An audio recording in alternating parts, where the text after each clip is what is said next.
ให้คืนมือมาบ้านเฮา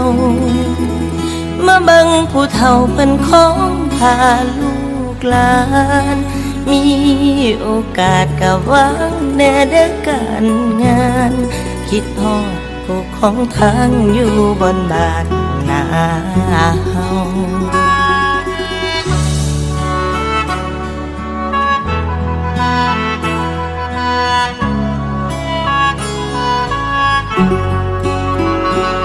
บ้านเฮาก็ซ้ำบ้านเฮา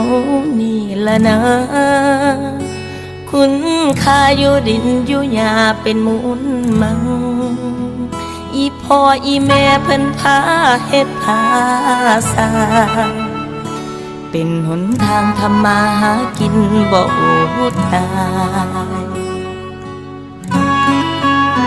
เพิ่นเว้าสู่ฟังว่าความหวังอยู่เมืองกรุง